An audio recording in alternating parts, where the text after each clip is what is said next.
Where did the wealth go? Suge Knight. Suge Knight once owned the top music label in the United States worth over $750 million, making his net worth over $100 million. So how does $100 million high value man go from the top to broke and at the bottom? Is the question that I am going to answer in this video. Let's start from the beginning. So Suge Knight, whose government name is Marion Knight, was one of three founders of one of the biggest rap labels in the 1990s called Death Row Records. The word on the curb is that Suge Knight borrowed $1.5 million from a drug kingpin named Michael Harris, also known as Harry O. According to Harry O and his wife, Suge was looking for business partners to help him start an entertainment company, but needed financial backing. Harry O gave Suge Knight the money with the understanding that they would go into business as 50-50 partners. Suge Knight took the money, launched the label, and became extremely successful due to signing the biggest rappers of that era, named Snoop Dogg, Dr. Dre, and later Tupac Shakur. Suge completely cut ties with Harry O and acted as if the deal that they spoke about never happened between them. Okay, so let's get to the money and what you guys are here for. Welcome to the channel. Before I get started, please like the video and subscribe to the channel if you are interested in all things Black content, where I post about news and videos, mental health, self-love, Black women issues, crime stories, and Black history.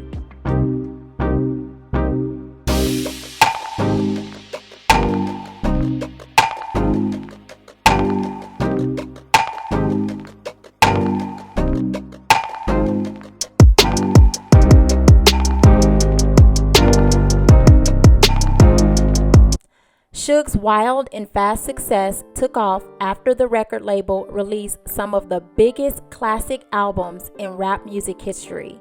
Dr. Dre's The Chronic in 1992 and Snoop Dogg's Doggy Style in 1993, later signing Tupac in 1995, then dropping Tupac's album All Eyes on Me in 1996. Suge and the record label made millions of dollars. Just the catalog alone of those albums right now today are worth hundreds of millions of dollars. But unfortunately, it all came to a downward spiral after Tupac's drive-by deleting in September of 1996. After Tupac's death, Dr. Dre left the label first to start his own record company. Then Snoop left the label. And with Tupac's gone and the label's two biggest artists gone, along with criminal cases that Suge had to fight to stay out of jail, Suge's money began to dwindle. Suge began to sell off pieces of the company's worth, only keeping the name until there was nothing left.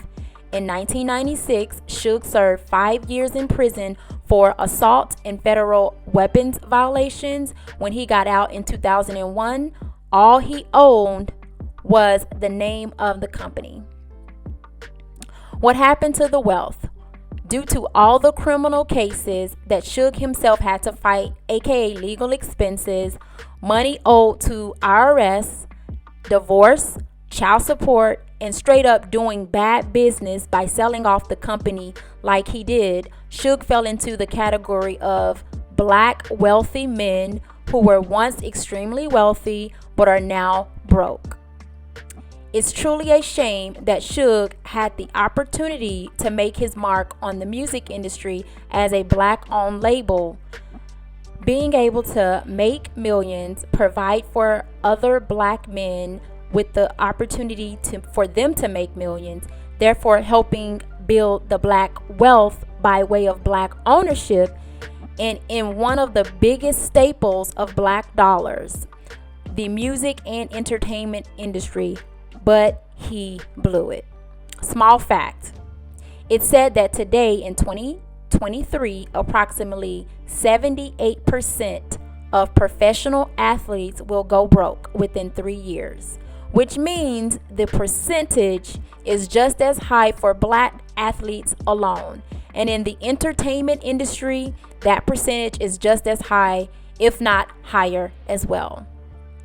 You know, you may be wondering, why am I so interested in the wealth that someone from the past built?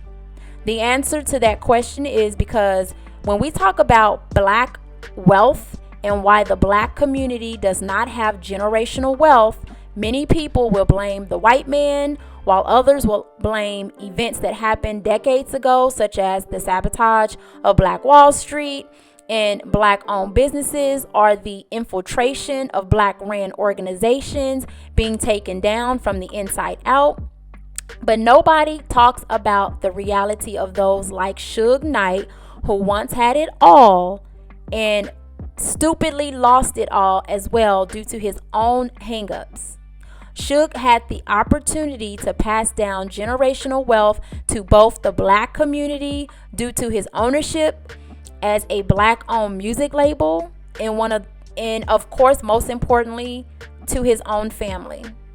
The fact of the matter is, for a black person in America to be able to make millions in a lifetime is a very small population of people.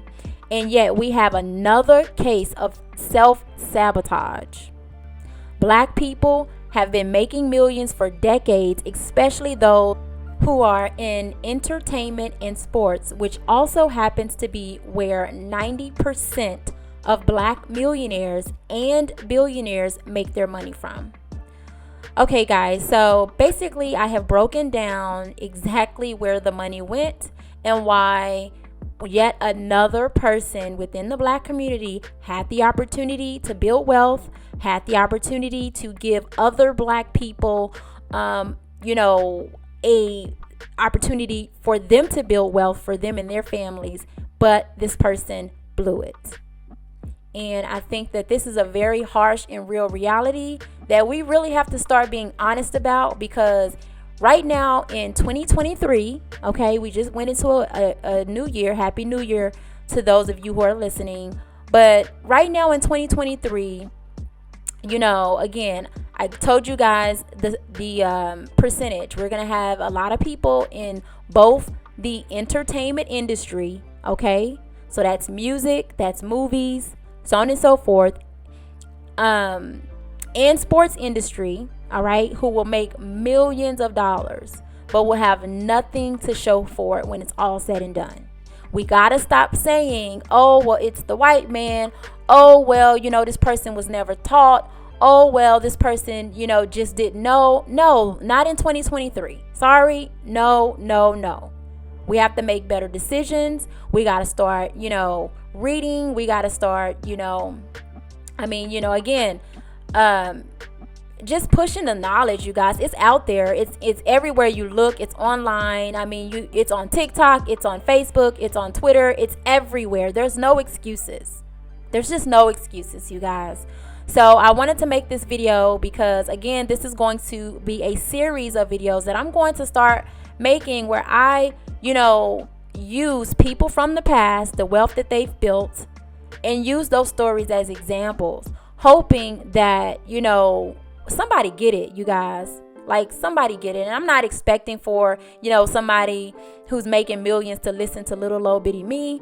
But at least on, the individual level, those of us who are listening, maybe we can do better and make better decisions. And then just kind of look at some of these cases and say, okay, well, no, you're not going to be able to do that. You can't say, oh, it was a bad contract. How many times have we heard it?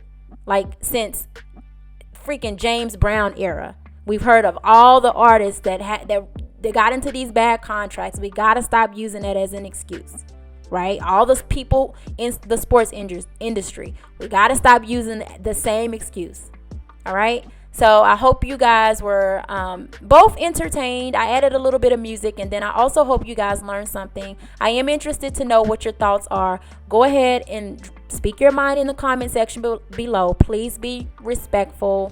If not, you will be deleted and blocked. And you guys go ahead and like the video. I am trying to grow my channel, and I do want you guys to be more engaged. So like the video, comment, let me know your thoughts, and until next time, peace.